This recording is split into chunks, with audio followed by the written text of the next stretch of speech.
अब ये दूरी मात्र 4 घंटे में पूरी हो रही है। साथ ही उन्होंने पूर्व की सरकारों पर निशाना साधते हुए कहा कि पहले दंगे और कर्फ्यू आम बात थे, लेकिन वर्तमान सरकार के 9 वर्ष में कानून व्यवस्था बेहतर हुई है और महिलाएं खुद को अधिक सुरक्षित महसूस कर रही हैं। उन्होंने ये भी कहा कि अपराधियों पर सख्त कार्रवाई की जा रही है और 48 घंटे के भीतर उन्हें सलाखों के पीछे पहुंचाया जा रहा है। मंत्री ने महिलाओं के सशक्तिकरण पर जोर देते हुए कहा कि चुनाव में महिलाओं के लिए 33% सीटें सुरक्षित किए जाने की दिशा में कार्य किया जा रहा है।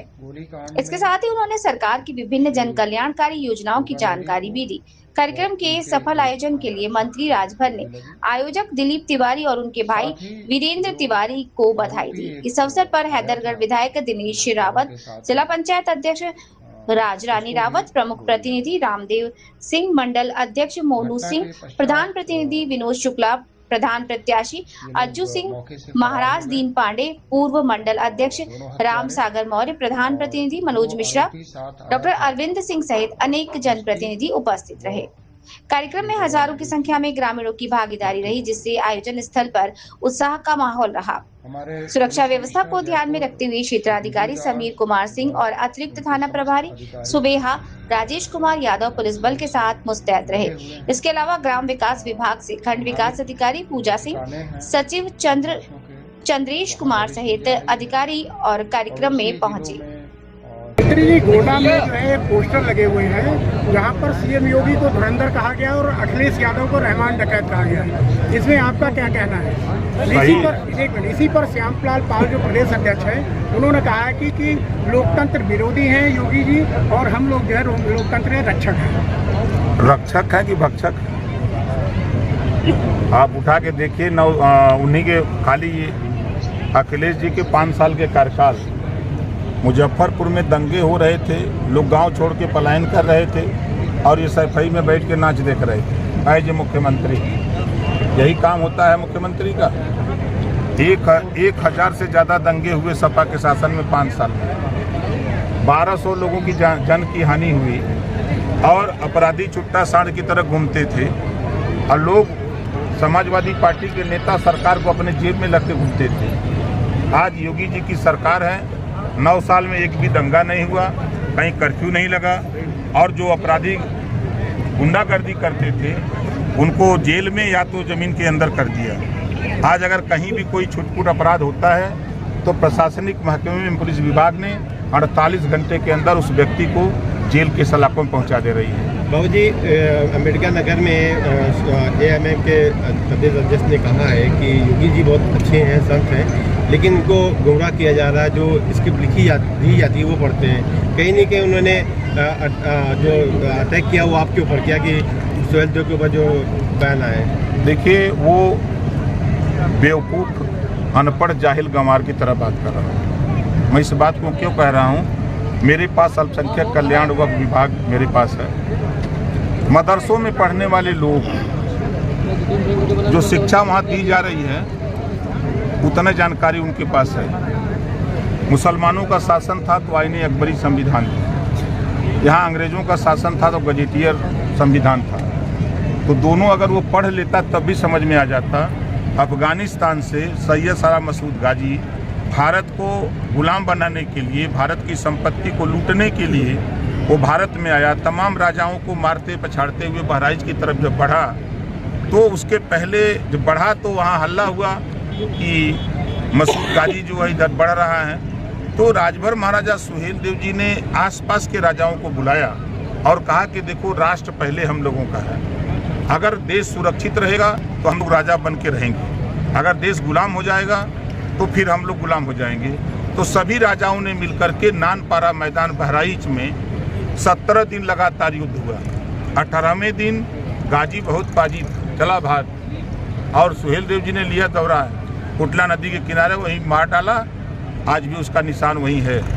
और जो देश को गुलाम बनाने के लिए, देश को लूटने वाला आया, उसका महिमा मंडित कांग्रेस के लोगों ने किया, सपा के लोगों ने किया, बसपा के लोगों ने किया। अब जो वीरता का काम किया, जो देश के लिए लड़ा, जो देश के गुलाम होने से बचाया, ऐसे राष्ट्रवीर राजभर महाराजा सुहेल देव को, इतिहास को बनाने का काम अगर कोई किया तो एनडीए सरकार में आप बहराइच में जाएंगे तो वहाँ 56 फुट ऊंची मूर्ति महाराजा सुहेल देव जी की और 5 एकड़ में पार्क बना करके पिछले 10 जून को मुख्यमंत्री ने ऐलान किया कि अब यहाँ गाजी मियाँ का मेला नहीं बल्कि अब यहाँ सुहेल देव जी का मेला लगेगा। 2027 में अगर जरूरत पड़ी अखिलेश जी को, क्या साथ देंगे?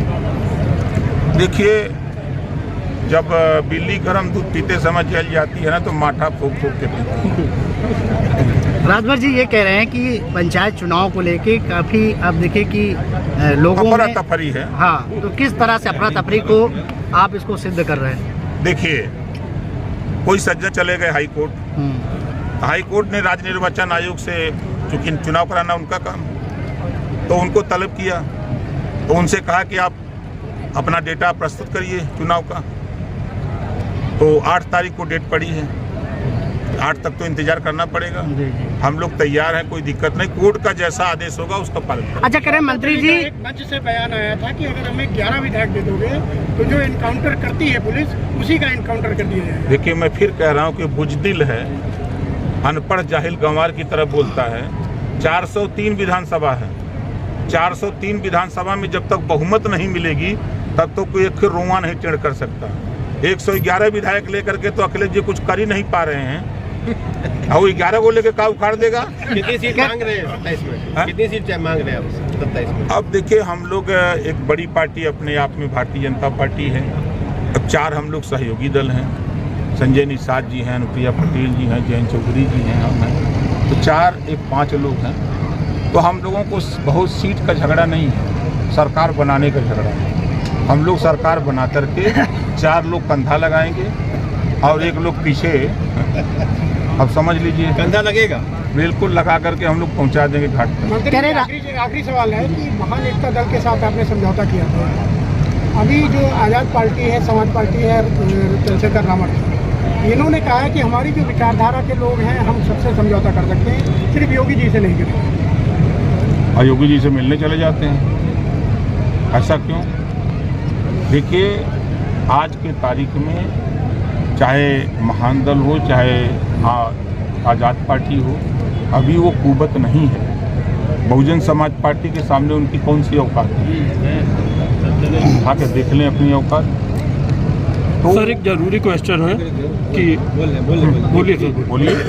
एक जरूरी क्वेश्चन है, एनडीए सरकार द्वारा जो सर यूजीसी एक्ट लाया गया है उसको आप कहाँ तक सही साबित करते हैं? देखिए, जब यूजीसी बिल आया तो मैं उसी दिन कहा कि धर्मेंद्र प्रधान जी, केंद्रीय शिक्षा मंत्री, ने कहा कि अगर इसमें गलती है, गड़बड़ी हुई है तो हम कमेटी बना देते हैं, जो रिपोर्ट आएगी हम उसको ऐड कर लेंगे। मैंने कहा कि अगर उस पर भरोसा नहीं है तो चलो सुप्रीम कोर्ट, क्योंकि मैंने उदाहरण दिया था कि जब पिछड़ों को 27% आरक्षण लागू हुआ था तो पूरे देश में विरोध हुआ, लोग सुप्रीम कोर्ट गए, सुप्रीम कोर्ट ने 27% रिजर्वेशन दिया। ठीक उसी तरह यूजीसी पर अगर आप असंतुष्ट हैं तो सुप्रीम कोर्ट जाइए, आपको न्याय मिलेगा, और गए लोग, न्याय मिला। कह रहे राजभर जी, कह रहे ग्राम पंचायतों के आप मंत्री हैं, लेकिन स्थिति ये है कि कई ऐसी FIR दर्ज हुई घोटाले हुए और जांच में कहीं ना कहीं वही लोग शामिल होते हैं जिन पे आरोप लगता है। ये बड़ी समस्या है। आप देखिए कि बाराबंकी में भी कई FIR हुई, लेकिन वैसे ठंडी नहीं, ऐसा कोई कारण हो तो किसी से हमको कागज दिलवाइए तब न देखें, खाने से तो मान नहीं लेंगे हम। नहीं, कई FIR हुई आप विभाग से, हमको जरा देखें। और गांव की स्थिति ये है कि पैसा तो आपके विभाग से खर्च होता है, लेकिन हकीकत क्या है कि वहाँ फर्जीवाड़ा, अभी लेबर पे नाम पे ये शिकायत लगातार मिलती रही कि फर्जी लेबर लगा के। हमसे सुनिए जी 145 करोड़ आबादी में 144 करोड़ लोगों के ब्लड में भ्रष्टाचार है। जब तक मशीन आएगी नहीं तब तक तो रिफाइन होगा नहीं, रिफाइन होगा। मशीन लगाएंगे भाई, मैं क्या कह रहा हूँ जी, जब तक कोई मशीन नहीं आएगी तब तक रिफाइन कैसे करेंगे? ब्लड को रिफाइन करना बड़ा कठिन काम है। अरे कह रहे हैं कि अभी सर, एक एक जरूरी और आखिरी सवाल, महत्वाकांक्षी कार्य था शौचालय निर्माण। बाराबंकी के पंचायती राज विभाग में एक शौचालय के निर्माण में घोटाला हुआ था, अभी तक उसकी जांच पूरी नहीं हो पाई। तो संज्ञान में अगर आप दे रहे हैं तो किसी से कागज दिलवा दीजिए, हम उसको दिलवा लेते हैं। थैंक यू भैया। सर, एक जरूरी और आखिरी सवाल, 2026 में पंचायत चुनाव होने के कितने चांसेस हैं? देखिए, 8 तारीख को डेट है जी, आज 6 तारीख है, इंतजार कर लीजिए। ठीक।